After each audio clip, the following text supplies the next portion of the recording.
Assalamualaikum warahmatullahi wabarakatuh. Kami dari kelompok 7 ingin mempresentasikan materi tentang Pancasila dan upaya perlindungan hutan Indonesia. Sebelumnya, izinkan kami perkenalkan terlebih dahulu. Perkenalkan, nama saya Ella Febrianti dari Prodi Pendidikan Administrasi Perkantoran dengan NIM 17096240024. Saya Fatia Alifa Sabita dengan NIM 17096240029. Saya Sardida Lumisa dengan NIM 17124240001.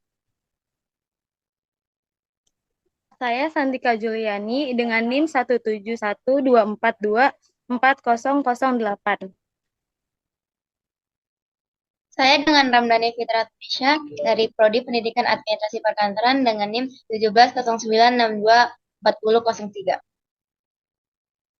Baik, selanjutnya kami akan mempresentasikan materi tentang Pancasila dan upaya perlindungan kawasan hutan Indonesia.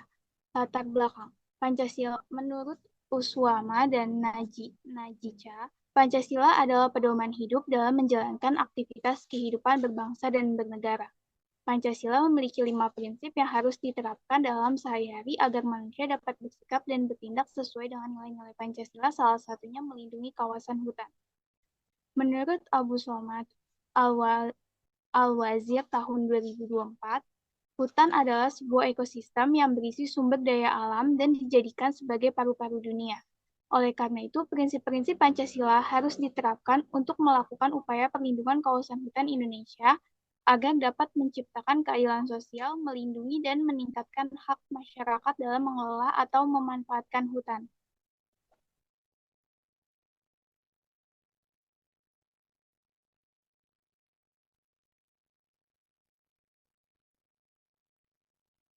Selanjutnya ada definisi Pancasila dalam konteks upaya perlindungan kawasan hutan Indonesia.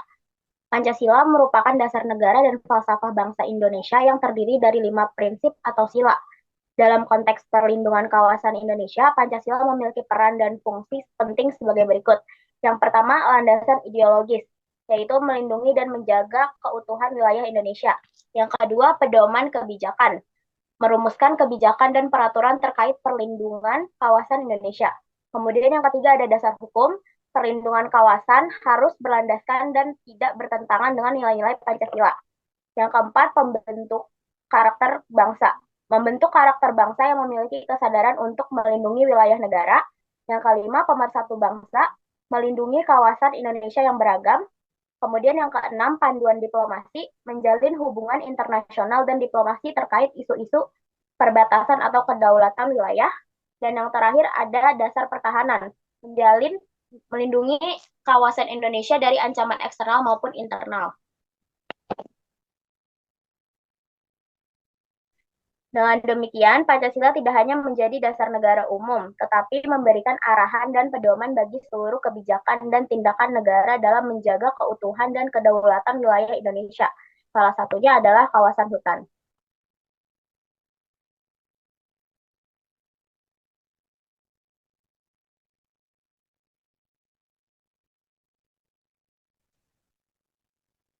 Ini saya akan menjelaskan tentang implementasi nilai-nilai Pancasila dalam konteks upaya perlindungan kawasan hutan Indonesia. Dalam upaya perlindungan kawasan hutan Indonesia, fungsi Pancasila sebagai pedoman hidup dalam bersikap dan bertindak untuk melindungi kawasan hutan dengan mengimplementasikan nilai-nilai Pancasila sebagai berikut. Menjaga ekosistem hutan dengan tidak melakukan eksploitasi alam secara berlebihan, menjamin hak masyarakat dalam memanfaatkan hutan tanpa merusak ekosistem, bekerja sama antar kelompok masyarakat dalam hal menjaga kelestarian hutan agar dapat mengurangi penebangan hutan secara liar dan eksploitasi hutan secara berlebihan. Membuat kebijakan dengan melibatkan berbagai pihak terkait seperti pemerintah, perusahaan, dan masyarakat untuk mendiskusikan tentang regulasi perlindungan hutan dengan memperhatikan kebutuhan ekonomi masyarakat. Dan yang terakhir, memberikan masyarakat kebebasan untuk memanfaatkan dan mengelola hutan dengan bijak untuk kesejahteraan dalam pemenuhan ekonomi masyarakat. Oke, boleh. Baik, saya akan memaparkan materi peraturan tentang upaya perlindungan kawasan hutan Indonesia yang sesuai dengan nilai-nilai Pancasila. Dalam upaya melindungi kawasan hutan, pemerintah mengeluarkan kebijakan yang mengatur tentang kehutanan agar masyarakat dapat mengelola atau memanfaatkan hutan dengan baik. Di antaranya yaitu pada pasal 37 ayat 1 Undang-Undang Kehutanan menyebutkan bahwa pemanfaatan hutan adat dilakukan oleh masyarakat hukum adat yang bersangkutan sesuai dengan fungsinya. Yang kedua, Undang-Undang Nomor 18 Tahun yang kedua, Undang-Undang Nomor 18 Tahun 2023 tentang pencegahan dan pemberantasan perusahaan hutan.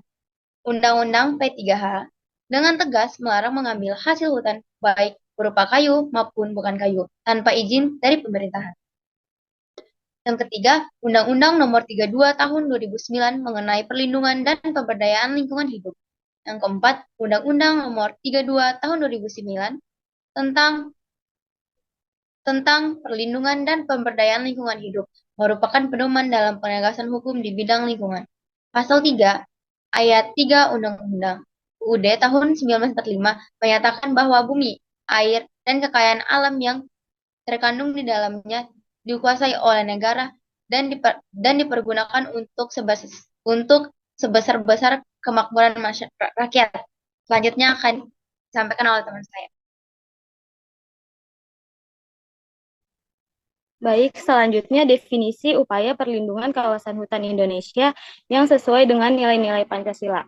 Upaya perlindungan kawasan hutan adalah langkah yang dilakukan oleh masyarakat dalam hal melestarikan hutan dan melindungi hutan dari pihak yang dapat merusak ekosistem hutan. Sebelum berlakunya Undang-Undang Nomor 41 Tahun 1999, tidak ada ketentuan yang secara tegas melarang penebangan kegiatan di kawasan hutan. Namun, sejak berlakunya Undang-Undang Nomor 41 Tahun 1999, kegiatan pertambangan dilarang berada di kawasan lindung dan kawasan konservasi. Oleh karena itu, peran Pancasila tidak hanya mensejahterakan warga Indonesia, akan tetapi dapat melindungi sumber daya alam yang ada di dalamnya.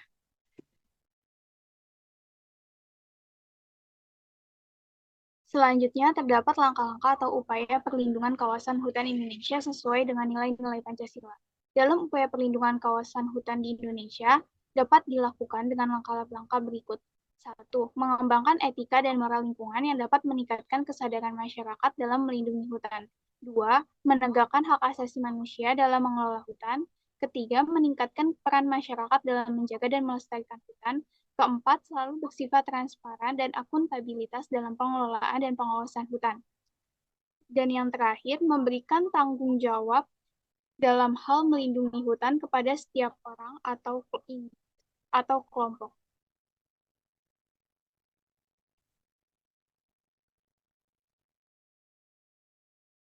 Lalu, cara melindungi kawasan hutan dapat dilakukan masyarakat secara nyata dengan cara sebagai berikut.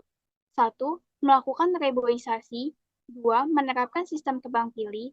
3. Mengurangi penggunaan kertas. 4. Tidak membuang sampah sembarangan. Dan 5. Penebangan dengan cara konservatif.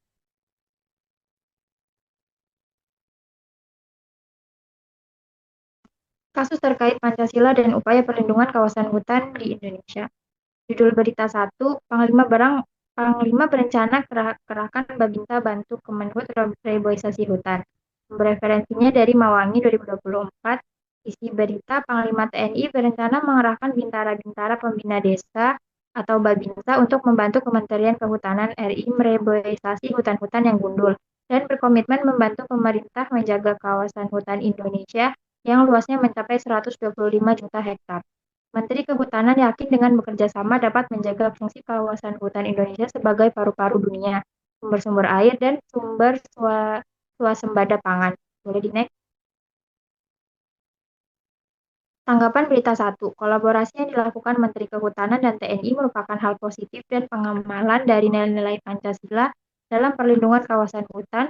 Dengan melakukan kolaborasi dapat memaksimalkan efektivitas pengawasan dan reboisasi karena dengan adanya banyak orang yang terlibat dalam upaya perlindungan akan memberikan kemudahan dalam menjangkau kawasan hutan agar terlindungi dari pihak yang melakukan eksploitasi hutan secara berlebihan.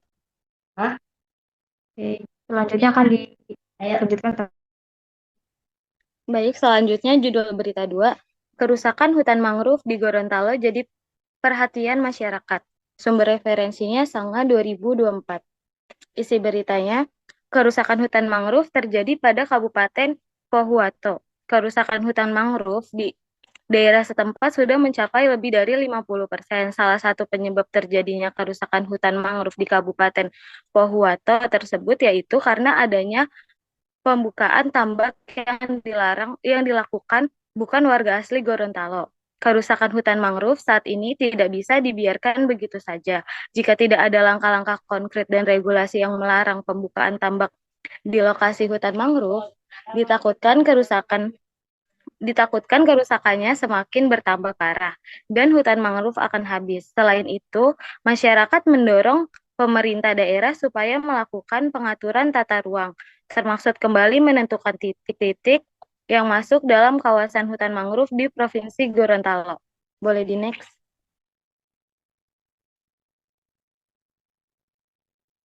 Tanggapan berita 2. Terdapat kerusakan yang serius akibat pembukaan tambak dan membuat masyarakat khawatir karena kurangnya peraturan yang tegas dan pengelolaan tata ruang yang membuat kerusakan semakin parah. Pemerintah dapat mengeluarkan kebijakan yang ketat dan memberikan sanksi kepada pihak yang melanggarnya. Salah satu kebijakan yang dapat dikeluarkan oleh pemerintah yaitu yang pertama, membuat regulasi mengenai pengaturan tata ruang pembukaan tambak di kawasan hutan mangrove, agar tidak ada pihak yang membuka tambak pada daerah terlarang. Yang kedua, melakukan kolaborasi dengan masyarakat dan memberikan edukasi pada masyarakat tentang pentingnya hutan mangrove dan cara menjaga kelestariannya. Yang terakhir, menegakkan keadilan dengan memberikan sanksi kepada pihak yang melanggar atau kepada pihak yang merusak kawasan hutan.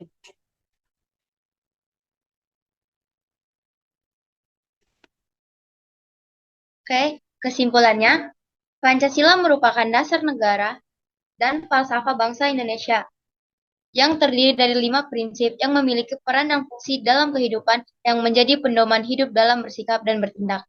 Dalam upaya perlindungan kawasan hutan Indonesia, berbagai pihak dapat melakukan pengamalan nilai-nilai Pancasila seperti menjaga ekosistem hutan dengan tidak melakukan eksploitasi alam secara berlebihan dan memberikan sanksi kepada masyarakat yang melakukan pelanggaran yang dapat merusak ekosistem hutan. Oleh karena itu, kita sebagai manusia harus bisa menerapkan nilai-nilai Pancasila dalam kehidupan sehari-hari agar dapat bersikap dan bertindak sesuai dengan peraturan yang ada, agar dapat berpartisipasi dalam menjaga dan melindungi kawasan hutan Indonesia, serta dapat memanfaatkan hutan dengan baik.